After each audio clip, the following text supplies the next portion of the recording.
Advanced Micro Devices, stock symbol AMD, is doing really well today. As I look at the chart, it's up almost 1.5%. So I think this might be a good opportunity for me to write a covered call. And a quick look at the 1 year chart shows me that AMD is up 126%.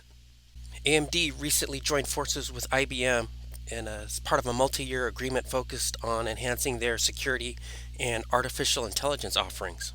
And Wells Fargo just upgraded their price target to $100 per share.